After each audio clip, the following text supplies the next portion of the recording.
when you come into his orbit, you have to be willing to work hard. And so for a month, he made me believe I would not be Mallory until I could do 7 chin-ups. I don't know if you remember this, but you put a bar in your office. I had to do the hard way, the chin-ups. Not there's an easy way, the hard way. I made it to 7. He wanted 10, but I got the job after 7 chin-ups, so that was good.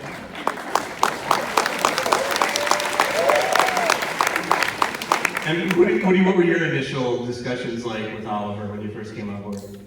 Well, I remember reading the script and thinking, whoa, this is a crazy little script. And then, but you know, this is before Oliver and those guys worked on it. But, you know, I really wanted to work with Oliver. I wanted to work with him for a long time. I had met him years ago, which he probably forgets. What was your first Vietnam? Platoon. Yeah, Platoon. And then I met you, and we went. I came back a few times. This is a weird time to tell you. But, and then later, I was doing Cheers, and the money had fallen out, and then the money came back.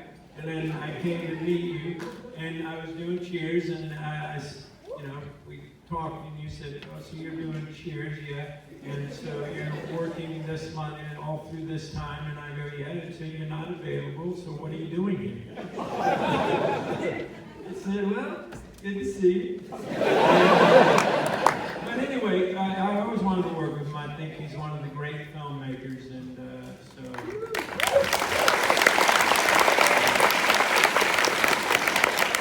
Probably been given a harder time by the establishment, by the, you know, just the socio-political world than any other director.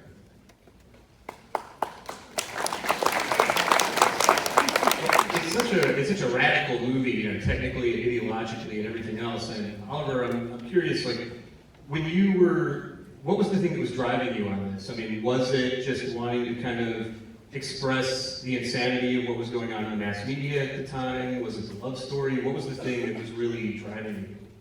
Yeah, it was the media was bugging me. I thought America was going down the tubes with the culture. Everything was changing. It was becoming more and more sensational. Television has ruined this country. Billions of dollars were going into this O.J. Simpson advertising for the trial. Every station. Remember correctly, if you were around then, every station. Stay tuned for the latest on the O.J. Simpson. And that's advertising. And they were doing it and doing it and doing it. Billions of dollars were made by TV. And they realized that they get more money out of that than they would by telling sober news or trying to do some analysis or doing anything that's sensible. Television should be also, as well as entertaining, should be a tool for disseminating some kind of intelligence in the world, and I just think it lost its way. It had lost its way before, but this was the worst than ever. So I kind of rebelled against this mentality, and I thought the whole system was getting worse. The cops, the press, the media, and obviously, as you can see in the movie, the prison system. The prison system is represented by Tommy Lee Jones, and the cops by Tom Sizemore. Lovely guys, both of them in this movie. And I thought that Nikki and Mallory were kind of like insane compared to these people. That's sort of the part of what I was doing. Well, since you brought up the prison, I was wondering if all of you could talk about what the experience was like actually shooting in Stateville Prison in Juliette, which is sort of one of the most notoriously rough prisons in the country. Yeah, we had a lot of fun in Juliette because there was we used the real prisoners. We used the real prisoners as extras. I thought it was very realistic, and then they cut us down after about a week or two, and they threw us out because the press got in there and they were saying, you know, this is happening and people were getting outraged in America. So we had to close down, and then we got back in, thank God. Or we couldn't use both. Yeah, a week later we got back in because we got some bakshish in the deal with the governor. And it was a whole complicated process, and they said you can do it with the real prisoners, but they got to use rubber batons, right? It was more of a police deal, but we still got good stuff. I mean, and I'll tell you something, the warden was very enlightened. He said, let them have fun. God, when do you hear that anymore? You know, the prisoners got their jollies off. They loved it. They got to beat up the cops. They got all this violence, and you know, it was like fun for them, smoking out the prison. And believe me, Juliette was cool after that. It got closed down since, but it's a very interesting old prison. You'll see it. Well, if you recall, you were attracted to the roundhouse. Among other things, yeah, roundhouse. And so that's in like, I don't know. Unit F. Unit F, okay, I was going to say B. And you find out that every prisoner in Unit F has at least 2 life sentences. So it's like, yeah, real fun. So Juliette, what was your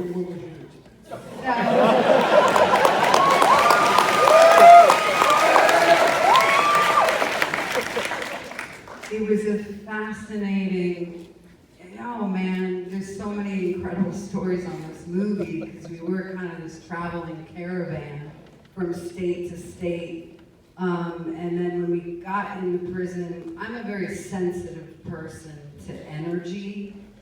So the feeling of caged rage, which is what it's like in those places. We were in there for like 14 hours a day, and, you know, you go through all the walls and stuff. But it is a testament, I don't know if that's the right word, to Oliver's madness and adventure that he used real prisoners to stage a riot, which coincidentally, it's kind of therapeutic because it's make-believe and people can harness and control this adventure. And I don't know, it was kind of spectacular. But for me, I had walking pneumonia. I don't know if you remember that, but this is my big war story because I sort of finished the film just crawling through the finish line. But I had walking pneumonia. You and I had a conversation, and I was like, I will not end up in the hospital. It was like this mission just to finish our job together, but we were, you know, through smoke and barefoot. But the other more salacious things I could tell you anecdotally somewhere else. I mean, of the prison, you know, what it's like for little old me. Yeah, maybe later on those. All right. Good fun. God's here. Well, I actually, I don't know, they kept yelling at me, skinhead, and calling me things when I'd go in, and I'd get so mad and be yelling up at these prisoners. I don't know what the hell was going on. But, yeah, why would I bother them? But I remember when you did the auditions with the prisoners, and so you'd have them do like a scene, and they would start improvising, and then they would always end up in some kind of violent, you know, altercation between them. And it was fascinating. I mean, really, that was amazing. And he ended up casting, you know, quite a number. And some of these guys had done some harrowing things. You know, remember that one guy, sweet old man. I know exactly who you're talking about. Yeah. And He killed his wife. He killed his wife and family. You know, and that guy. He's a banker. He woke up one day. Yeah, Sojak. And that guy is one of the first guys you see in the commissary scene. Yeah, you see that. Like, what So did you Woody was worried that he was going to get recidivist tendencies and go back to prison. Well, do have those tendencies. Well, you know, Woody, you seem like such a good-natured, cheerful guy, and this is such a dark part. And I'm curious, you know, what did that do to you playing this kind of guy? Are you the kind of actor who got a little carried away with it, or is it something where you can turn it on and off? What was your state of mind doing this? I think my state of mind wasn't very good. You know, I got into a dark place.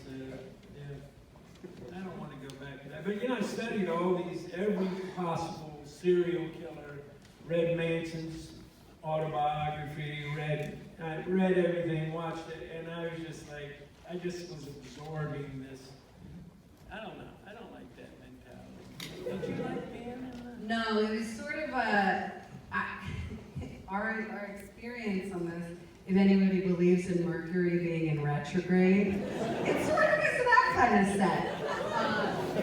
But it was, for me, I was all of 20 going through a nihilistic rite of passage, and so it was the perfect film to have a kind of exorcism. But what I really enjoyed, for me, I just wanted to say that I honor this experience so much. I grew so much as a creative person because of the freedom Oliver gave on a set, and because of the encouragement. It was sort of an anything goes, because it's a psychedelic film. So, you know, you'd be in the car, we'd be in the car and be like, oh yeah, some demons are gonna run by you. Just, you know, we didn't have that plan, so you just sort of fly by the seat of your pants and just commit 110, and it just shaped me up. I also remember the fight sequence in the beginning. You very much wanted this, I wanted this, but because as a female, there was a lot of firsts in this movie. One was, I mean, I hadn't seen this kind of female fight sequence where we worked on jab, jab, jab, uppercut, roundhouse, rather than just one little punch and then she knocks the guy out. We sort of had these. Oh, it's a great fight sequence. It is. What's his name? That fighter who like never lost. You know, that guy who's a kickboxer. Benny the Jet. Benny the Jet. Choreographed that. Yes. Yeah. Well, you know, some things got cut. You know, unfortunately, they won't let us show the unrated tonight. I prefer that film because it's got the rhythm I want. The prisons is much more violent, more extreme. But Warner Brothers is still fucking scared of the movie. You know, this was 1994. This was 25 years later. They're so scared of it. They opened Joker this weekend, and here they're saying, and they're saying, well, you can't show the unrated. Now they're selling it on video. You can buy it on video.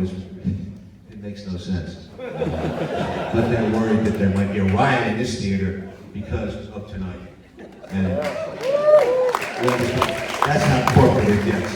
And they're being bought out by AT&T, so they're scared shitless that AT&T is going to freak out if you guys want it. So what I'm saying is, right?